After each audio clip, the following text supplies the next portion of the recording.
দেশজুড়ে BNP heavyweight প্রার্থীদের প্রচার গণসংযোগ।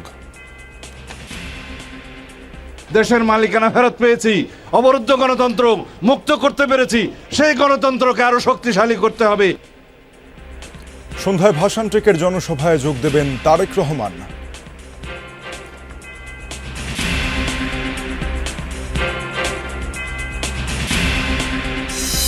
আমরা গণভোটে কি বলবো, নতুন বাংলাদেশের জন্য কি বলবো, পরিবর্তনের বাংলাদেশের জন্য কি বলবো।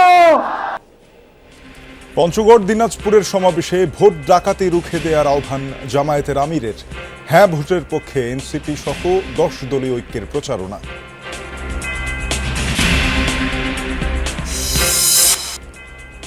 নয়াপল্টনে স্কুলে শিশু মারধরের ঘটনায় শারমিন একাডেমির ব্যবস্থাপককে গ্রেফতারের পর পাঠানো হলো আদালতে। অভিযুক্ত প্রধান শিক্ষিকাকে ধরতে অভিযান চলমান।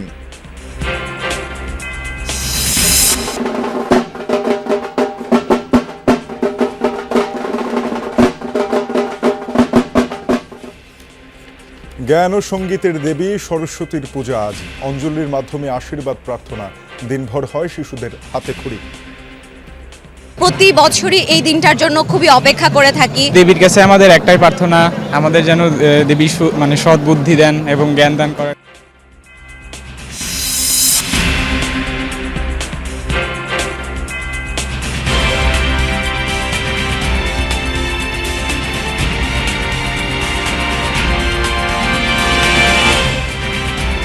ত্রয়োদশ জাতীয় সংসদ নির্বাচন ও গণভোটকে সামনে রেখে ঢাকা 17 আসনে বিএনপি নির্বাচনী জনসভার সময়সূচিতে পরিবর্তন আনা হয়েছে।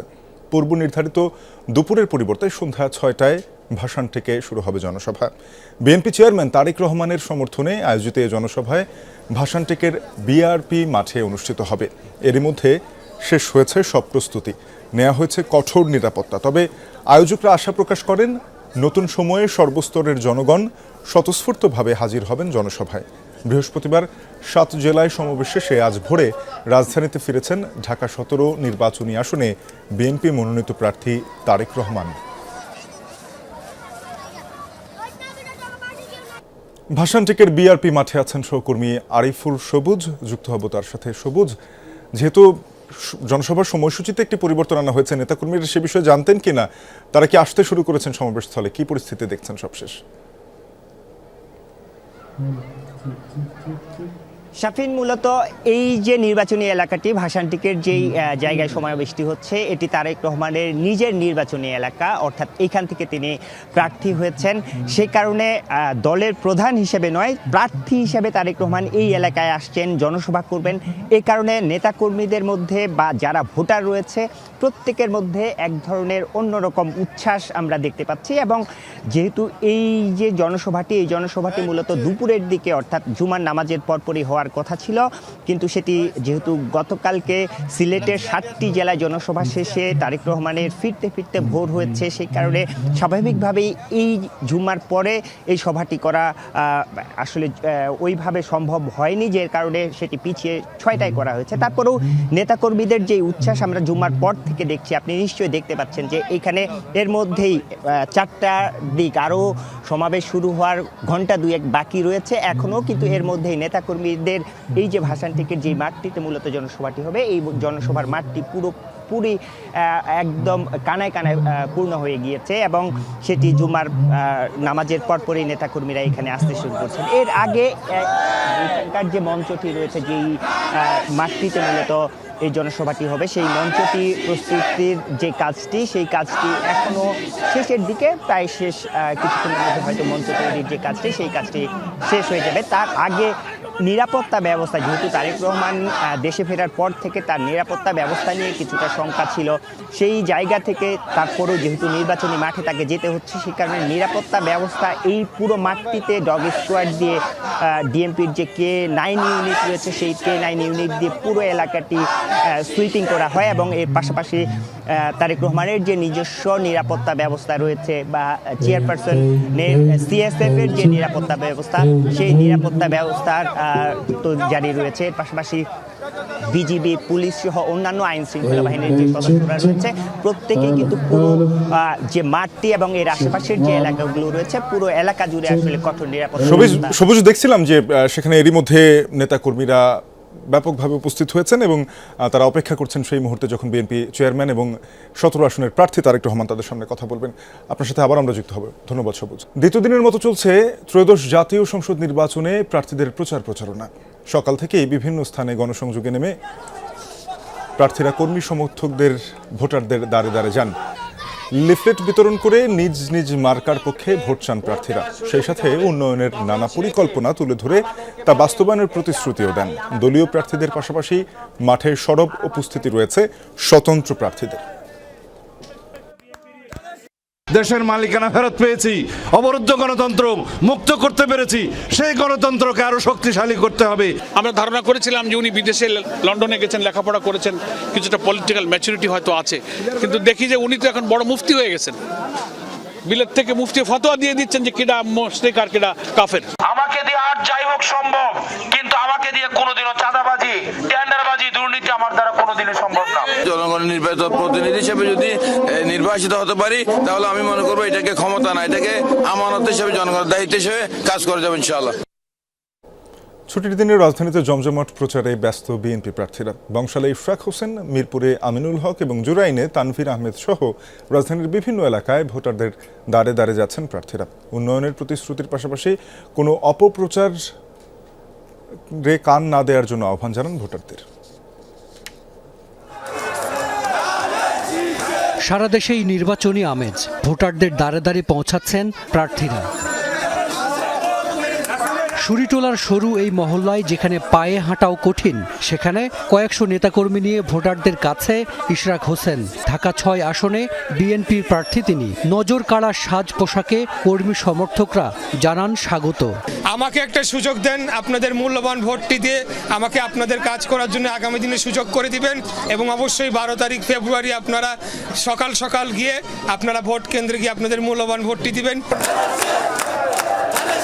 ঢাকা 16 আসনের ধানের শীষের প্রার্থী জাতীয় ফুটবল দলের সাবেক অধিনায়ক আমিনুল হক পল্লবী থেকে দ্বিতীয় দিনের প্রচার শুরু করেন তিনি। বাড়ি বাড়ি গিয়ে এনআইডি নম্বর সংগ্রহকে ষড়যন্ত্র আখ্যা দেন। আমরা প্রত্যেকটি ঘরে ঘরে বিনামূল্যে স্বাস্থ্য সেবা পৌঁছে দিতে চাই। ঠিক এইভাবে আমার এলাকার আরও বেশ কিছু সমস্যা রয়েছে, জলাবদ্ধতা রয়েছে, মাদক, সন্ত্রাস, চাঁদাবাজি থেকে আমরা জিরো টলারেন্স নীতি গ্রহণ করে আমরা আমার এই এলাকাকে চাঁদাবাজ মুক্ত এবং মাদক মুক্ত সমাজ গড়ে তুলব ইনশাআল্লাহ। রাজধানীর অবহেলিত এলাকাগুলোর একটি জুরাইন, সেখানে নানা অঙ্গীকার নিয়ে শুক্রবার সকাল থেকেই ভোটারদের কাছে যান তানভীর আহমেদ। পানি, গ্যাস আর ভাঙা সড়কের মতো সমস্যার সমাধানে দেন আশ্বাস।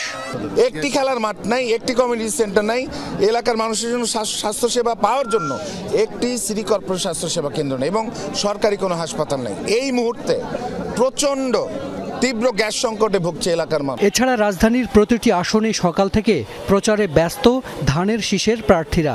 জুমার নামাজ শেষে মুসল্লিদের সঙ্গে কুশলাদি বিনিময় করেন তারা। হাসান মিসবাহ, যমুনা নিউজ, ঢাকা। ঠাকুরগাঁওয়ে জামায়াতের সমাবেশে এই মুহূর্তে কথা বলছেন দলটির আমির ডাক্তার শফিকুর রহমান। সরাসরি যাচ্ছে তার বক্তব্যে। নাম্বার 2, গরিব ধনী সকলের জন্য, নারী পুরুষ সকলের জন্য, সকল ধর্ম সকল বর্ণের মানুষের জন্য ন্যায় বিচার নিশ্চিত করা হবে এবং সেই বিচার হবে সকলের জন্য সমান। সেই বিচারে কেউ রাজনৈতিকবিদ হিসাবে হস্তক্ষেপ করতে পারবেন না। বিচার বিভাগ হবে সম্পূর্ণ স্বাধীন আর বিচার হবে ন্যায়ের ভিত্তিতে, কোনো বেইনসাফি বিচার আর বিকিকিনি হবে না। এইটা মেনে নিতে হবে। 3 নম্বর, 54 বছরের বস্তা পচা রাজনীতি যেটা দুঃশাসন আর দুর্নীতিতে দেশকে ডুবাইয়ে ফেলেছে, চাঁদাবাজদের রমরমা ব্যবসা আর জনগণের যান যাওয়ার উপক্রম, এই সব কিছু বদলাতে হলে, বৈষম্য বদলাতে হলে, অঞ্চলে অঞ্চলে বৈষম্য, ব্যক্তিতে ব্যক্তিতে বৈষম্য, পরিবারে পরিবারে বৈষম্য, গোষ্ঠীতে গোষ্ঠীতে বৈষম্য, দলে দলে বৈষম্য, সকল বৈষম্যের আমরা কবর রচনা করতে চাই।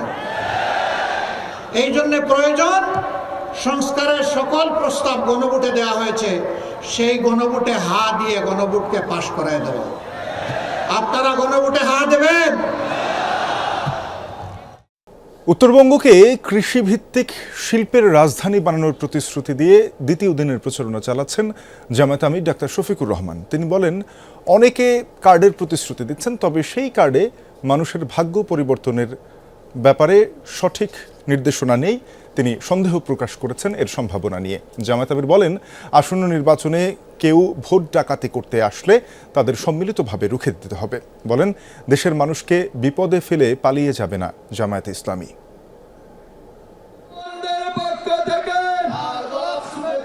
উত্তরাঞ্চল সফরের মধ্য দিয়ে দ্বিতীয় দিনের মতো নির্বাচনী প্রচারণা শুরু করেছেন জামাত নেতৃত্বাধীন 10 দলীয় নির্বাচনী ঐক্য।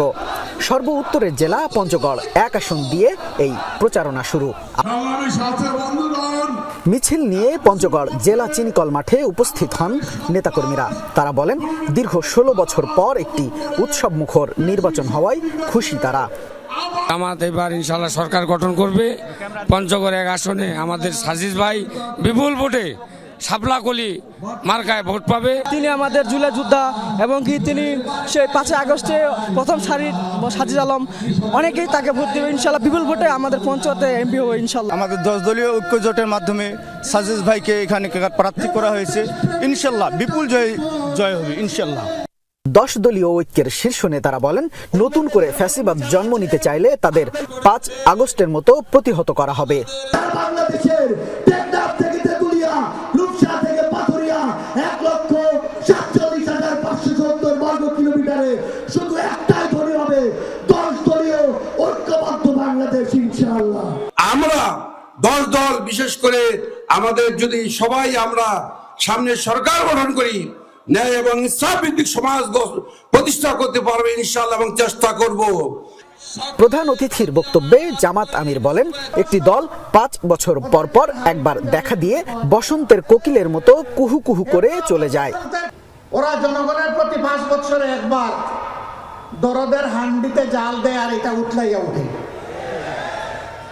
বাকি 4.5 বছর ওদেরকে আর হারিকেন জ্বালাইয়া খুঁজে পাওয়া যায় না। কেউ কেউ আবার বসন্তের কোকিল, বসন্তকাল আসলে আইসা বললে কুহু কুহু, এরপরে এদেরকে আর খুঁজে পাওয়া যায় না।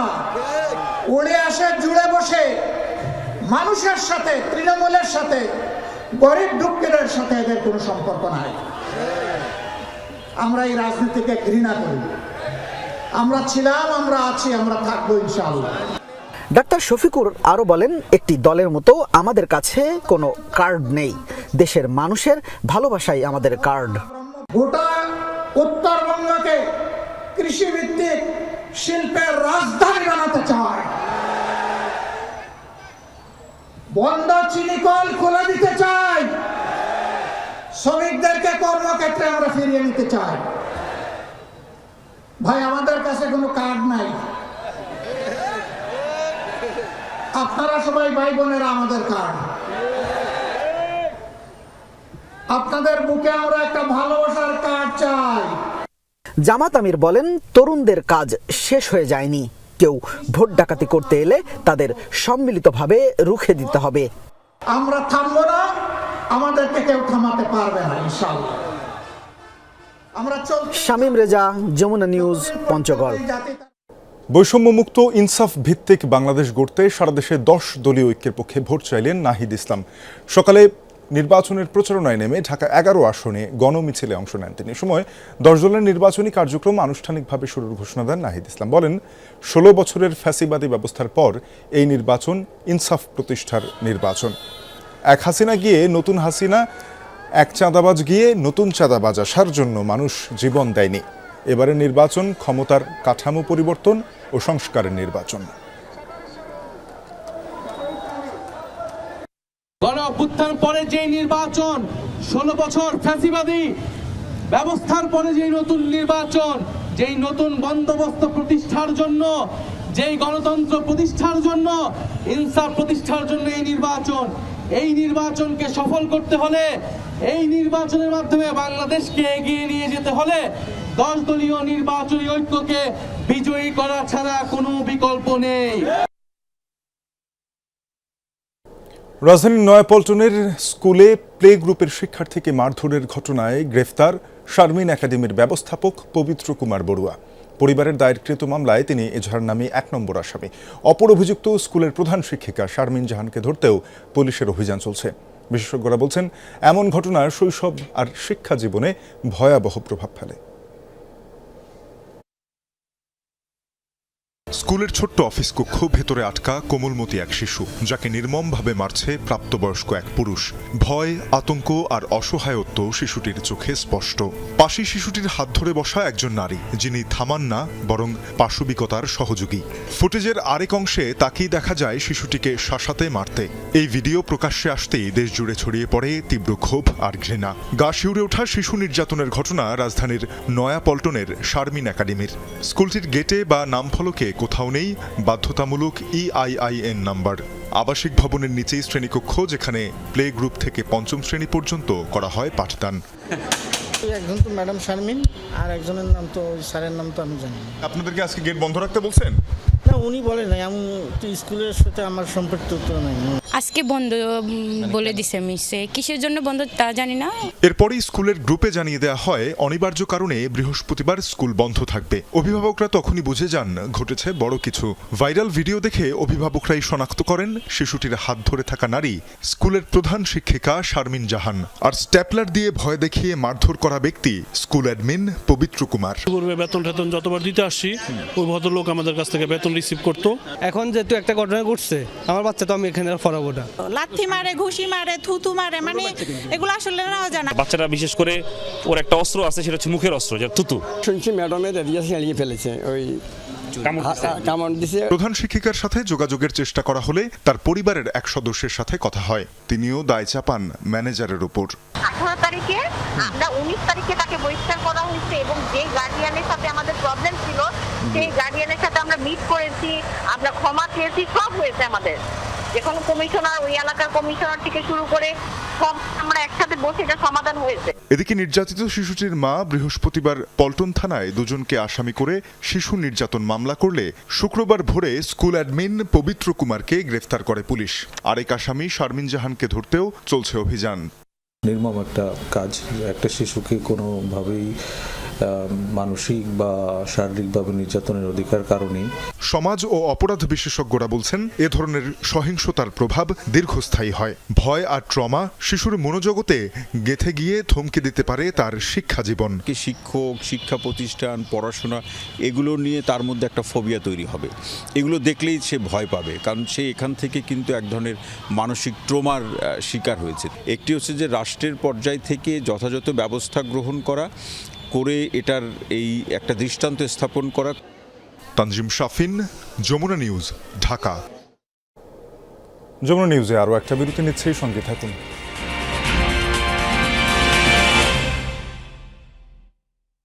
জ্ঞান, বিদ্যা ও সঙ্গীতের দেবী সরস্বতীর পূজা অনুষ্ঠিত হলো আজ সকালে ঢাকা বিশ্ববিদ্যালয়ের জগন্নাথ হলে অঞ্জলি অর্চনার মাধ্যমে হয় আরাধনা। সনাতন ধর্মাবলম্বীদের অন্যতম প্রধান ধর্মীয় উৎসব সরস্বতী পূজা। এবছর জগন্নাথ হলের 76টি মণ্ডপে হয় পূজা। ঢাকা বিশ্ববিদ্যালয়ের 74টি অনুষদের পক্ষ থেকে নানান সৃজনশীল চিন্তায় মণ্ডপ তৈরি হয়। সকাল 8টা থেকেই পুষ্পমাল্যে দেবীর অর্চনা শুরু হয়। পূজা শেষে অঞ্জলি দান ভক্তকুল। পরে শিশুদের হাতে খড়ি অনুষ্ঠিত হয় নানা মণ্ডপে। উৎসব আমেজে ইনসাইট ইন্টারন্যাশনাল স্কুল ঢাকার annual sports and field trip অনুষ্ঠিত হয়েছে। বৃহস্পতিবার মুন্সিগঞ্জের একটি রিসোর্টে নানা আয়োজনে মেতে ওঠেন শিক্ষার্থীরা। দৌড়, ফুটবল, যেমন খুশি তেমন সাজো সহ বিভিন্ন প্রতিযোগিতায় অংশ নেয় প্লে গ্রুপ থেকে ও লেভেলের শিক্ষার্থীরা। অভিভাবক আর সংশ্লিষ্টদের উপস্থিতিতে অনুষ্ঠানস্থল পরিণত হয় মিলন মেলায়। পরে বিজয়ীদের মাঝে পুরস্কার বিতরণ করেন শিক্ষকরা।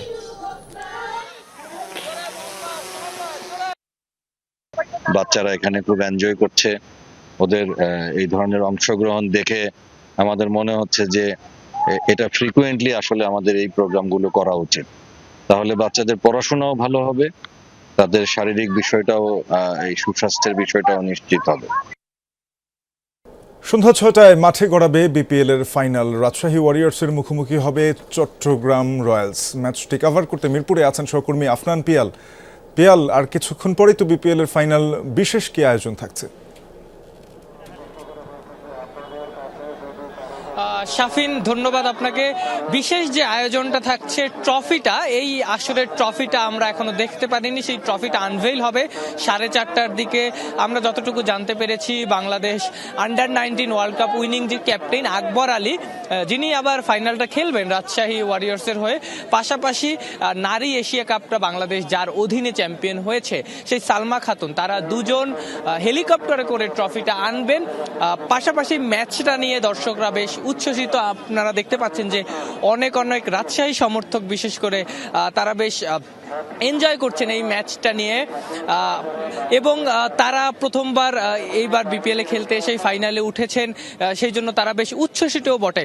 আমরা এক দুজন দর্শকের সঙ্গে কথা বলার চেষ্টা করি। ইনশাআল্লাহ তো আশাবাদী রাজশাহী জিতবে, রাজশাহীর সাথে কেউ পারবে না ইনশাআল্লাহ, রাজশাহী উইল উইন ইনশাআল্লাহ। যেটা শুনতে পাচ্ছেন যে দর্শকরা অনেক বেশি আনন্দিত এই ম্যাচকে ঘিরে। আশা করা যাক দারুণ একটা ফাইনাল হবে।